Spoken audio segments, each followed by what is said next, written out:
Hello, wood, stone, and steel viewers. Happy Friday.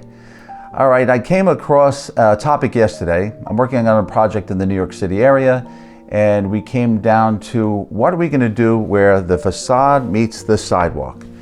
And so my recommendation was that we use granite. The reason why is because granite is an extremely hard natural material. It's actually number 7 out of 10 on the Mohs scale, so it's way up there.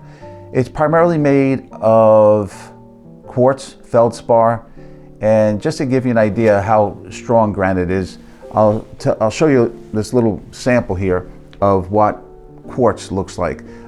This happens to be amethyst, which is a purple color type of quartz, but again, it's that crystalline type of structure. You'll see that this is extremely hard. This rock here, which is an aggregate of a whole bunch of things, but here is the quartz primarily material. This is pure quartz.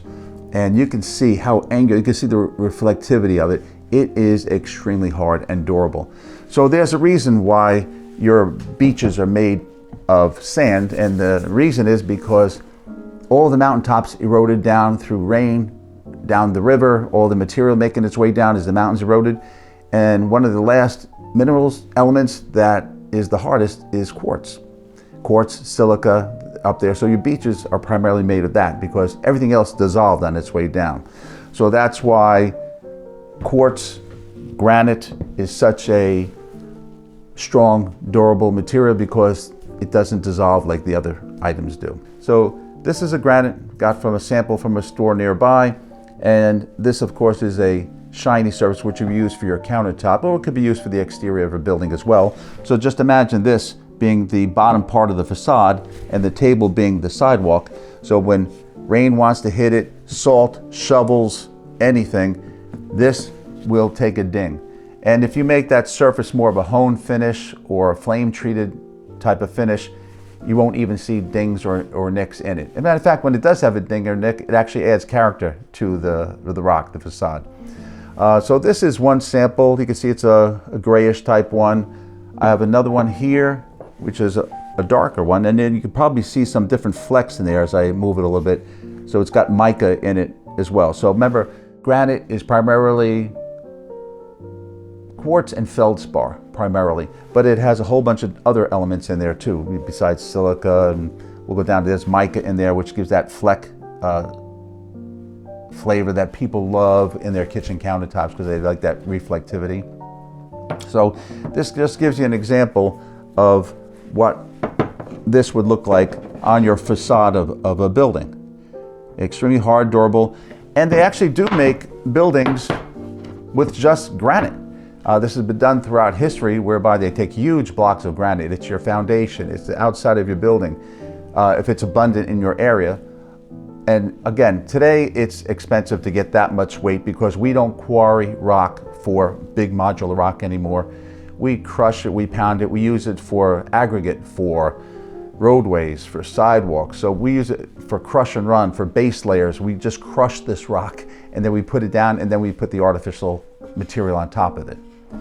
All right, so another type of example rock that is used, this is a black or soapstone. Again, you can see this is nice and shiny because it's polished at the factory.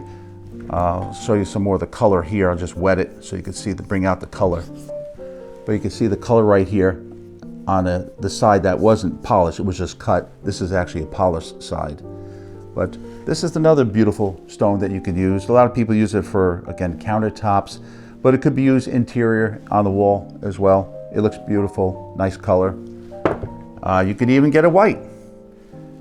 This is like almost like a sugar cube, because when you look at it, you'll see all those flecks in there. I don't know if I'm going to get it to the camera, but you'll see the flecks happening here. Let's wet it to see if it makes any difference. It doesn't make any difference wet, but again, you can have a nice white stone as well. Natural, who knows where this is cut from. It's called Blanco Cochero.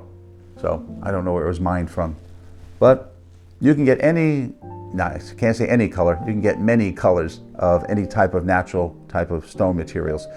Again, a little bit more expensive, but on the resale side, when you do put this in your house, you'll get it back. You put this type of stone into your structure on the outside of the structure, your facade, you'll get that money back because the structure is going to be worth more money because people want to be closer to buildings that have natural materials because it looks better.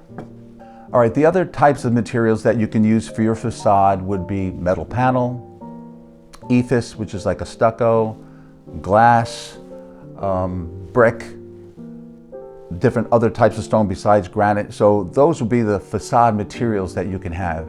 And the reason I'm talking about this is because we were talking about where the facade meets the ground. So if you have a metal panel hitting the ground and you have a shovel, snow blower, anything, the metal panel can dent and then you have to replace the metal panel. If it is glass, it can shatter as a result of things dinging it and hitting it. If it is ephes, again, once that's dented, it's very difficult to repair. You can repair it. Doesn't look as good, but ephes, which is an exterior insulated facade system, ephes, which is like stucco, but it's insulated. So that's another, it's very inexpensive and a lot of people use it, but it is not durable as we were talking about the hardened stones. And just to talk a little further about that first, say 18 inches that we want as a durable surface within your facade or building, you'll see in, of course, the New York City area, brownstones. And wherever you had that brownstone, which is a softer type of sandstone, you'll see at that base level, wherever there was water coming up against it, salt, it eroded to like nothing. So there's a lot of repair going on with that type of sandstone, which is a softer sandstone. We did do a project earlier about a church we call the Stone Church, which is in Atlantic Highlands, New Jersey. And I have a piece of that sandstone, so let me just get that for you. It's pretty heavy. Ay, ay, ay. All right, so this is a sedimentary rock, right? So it's a sandstone, but there's a whole bunch of others. There's a lot of iron in here too. So besides the iron and rock, you can see everything in here. This is a very heavy rock. As its strength, I mean, it's durable. A little bit, it's more durable than I was just talking about the previous light brownish type of sandstones used for brownstones in New York City. This is on a church right now, and the facade still looks great, and it's from 1860, that church. And there are churches throughout the world that use this type of stone on the facade. It may not look good, but when you have the beautiful mortar joints, it starts to look really fashionable. All right, so now here's another example of different types of stone. Again, sample from a big box store. I was trying to find some natural stone in the big box store, and it's very difficult. The only thing they would have would be something in a tile format you use for your backsplash or for dressing somewhere within your house. But you can see all the different types of, there's limestone in here, and you can see the different types, the different colors. Again, it's got a more chalky type of feel to it, and some have more sand in it. But over here you can see more of a limestone where it's that beige, chalky feel. It's calcium carbonate primarily as far as the limestones. And then you can get more into the sandstone. So you can see the different feels and textures. This is a rough hewn, we'll call, type of cut. So it gives you a matte finish versus what we talked about earlier, which is a polished finish. But this has its place. You know, it's a natural material and you can carve it. It's easier to cut and you can incorporate it into your project, into your facade. All right, so let's talk about brick a little bit now, okay? So that was a natural material. Brick, is it a natural material? Well, it's made with clay, which is a natural material, but we have to burn the heck out of it to harden it. So let me get you a brick, we'll say from the late 1800s, early 1900s. All right, so you can see this is a solid brick. I guess we would call this a paver today because a lot of times what we do is we put holes in our bricks to make it lighter. It has a similar strength, not as strong as this. This is very dense, this clay brick. This was something that they had, I'd say, a higher standard, maybe more clay and less filler. But this is a very nice, dense brick. So let me show you the type of brick you can get today at the store. This is from a big box store. This is probably one of the cheapest bricks you can buy and put onto your house. Again, it would look nice on the outside of a home, but you can see this is not as dense. You can see there's a lot of void ratio within there. That was much more dense, so there's a lot more air in here. If I would have put this into water, you'd see a tremendous amount of bubbles come up within this, which doesn't lead to good results when it comes to the freeze-thaw cycles we have here in the Northeast. So you want the most dense brick you can get so you don't have to worry about things spalling off. Another thing about brick is that you got to make sure you use the right mortar. I've seen where people have done mortar repairs and they've used concrete instead of, we'll say, a lime-based mortar, or put too much concrete. You can have a little concrete in with your lime-based mortar, especially here in the Northeast, because it'll just spall off. But right at that joint, it'll just pop out and it will crack the brick, because when you just use concrete in between the bricks, it's stronger than the brick. And when this tries to expand, it's hitting against something, it'll start to chip off, and you'll see this lattice work of just the mortar, and you'll see the brick just like gone. But this is an example of what we consider brick today, and this is 2024. All right, now here is a clay paver. And this clay paver was also from the big box store. You saw that clay brick earlier, and you will see that there are still a lot of void spaces here, holes within here. Again, heavier, more dense than the brick you just saw, but you know, depending on how you want that to look versus the natural brick. All right, you can see the difference in the material. These are natural materials. This is the natural material as well, but it has a lot more filler in it. You can see a lot more impurities because of the different coloring. So you, as the selector of your facade material, will be like, all right, which one do I want to use? You know, more dense. This is more expensive now because they don't make it like they used to. This is very dense as well. And then here we have the cheapest type product. When you have a full brick, not a brick facing where you paste it on with glue. This is something that you can build up with mortar. Again, one thing we didn't talk about earlier, which was, we did talk about it earlier. We talked about using these type of materials as a load-bearing element of the building. A lot of times we just use this as the veneer of the building. So the brick will be here, we'll have an air pocket, and then I'll have a CMU block behind it. As a matter of fact, I think I have a CMU block. So when you're looking at the cross section of the building, we have an interior wall, which is usually a CMU block, concrete masonry unit block. People call it a cinder block. Very strong, again, man-made. Doesn't look good if you want to put it on the outside. So we put that because that is the structural wall. Then I take a brick, which has structural integrity, very similar to this. I put this on the outside, and this is just a brick veneer. Then I pack this up, and then I tie it in to the backing. We'll call this the CMU, which is usually 8 inches. This is a 4-inch block. It's usually twice the size, which is an 8-inch block.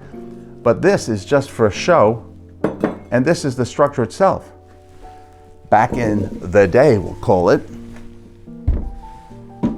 you would take this brick would be your wall. So the width of the wall could be 8 inches, it could be 12 inches, and then you would start to stack it up, and this was both your structure, the strength of the structure, and it was also the facade. And this is more of what I would like to see, because why do I need 2 walls? All the effort, time. Bad thing we have to worry about is the energy code. Right now the energy code is so stringent that we need an R30 in our area in the wall. So this type of wall will have a thermal mass, but where do I fit the insulation to comply with the energy code? And there's many buildings, as you know, that are just made with natural stone, that people live in, that work great, and just something to think about. Yeah, just to give an example, R30 is the insulation designation that we give, that we shoot for. So it's the resistance to heat transfer. So in your house, you'll sometimes have the exterior wall, then they'll put like a batt insulation, which is the fiberglass insulation. Now we use spray foam insulation, we use foam, hard foam insulation in order to combat that transfer of heat from inside to outside, or from heat from outside to inside. Natural stone, natural brick, maybe has an R value of maybe 1 per inch. So if I had an 18-inch wide wall of just that type of material, it would be, say, similar to an R18. So it doesn't give us the R factor. Then we would have to put foam or some sort of insulating material on the inside. Of course, the outside, you want that stone to look beautiful. The inside, we do a lot of drywalling and stuff like that. So that would be where you could get your insulation factor on the inside. So now let's get to the next part where we have bricks that are not made of clay. Okay, so now these are man-made items, we'll call it. This is concrete block. As you can see, it's got that grayish color because there's Portland cement in it, along with a whole bunch of aggregate, which is sands and other types of smaller materials. So an aggregate is the filler. The Portland cement is the glue. So as you can see, this is a brick that you could use and has a lot of strength to it as well. But this is a processed material and it takes a lot of heat to make Portland and bind this together. And then we could also dye it. I don't know how well this will last over time, just because it's not a natural material and it will fade, where when you have natural clay, which is already, there's iron oxide in there to make that red type of look, and there's other elements in there, other types of rusted minerals, we'll call it. So if you have iron, which isn't a mineral, it is an element, but when it gets rusted, it turns to a rusty color. So this is natural, this won't fade. This won't fade either, it's concrete. This, I don't know about, but as far as its porosity, if I would put this in water, you would just see bubbles galore coming out of this. And as far as its durability in our freeze-thaw cycles here in the US, this would be another one that would start to crack and spall all over the place because there is a lot of water that would get in there. All right, I brought this out, may as well talk about it. Again, this is another man-made item. We call this a paver stone. It's got these little edges here to separate it from the next one, give you a little space so you can get your little bit of sand in there to kind of make it tight. Again, man-made, concrete, dyed with red. I don't know if you would ever want to have this as a facade, but it doesn't look as bad as some other items. A natural clay versus this. And then you as the consumer would have to decide which one you think is more appropriate, which looks better. For me and most people, it's always the natural clay brick versus the concrete. In conclusion, when you are deciding what material to apply for your next facade, remember to think about using natural materials because of its longevity, its beauty, its strength. Remember, you can use this as load-bearing material as well.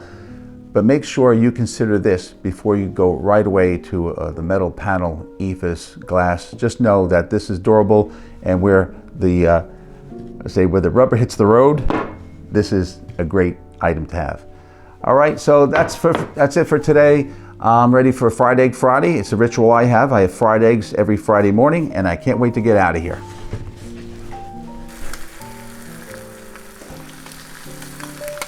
Ooh, 3 eggs over easy and no casualties. Yeah.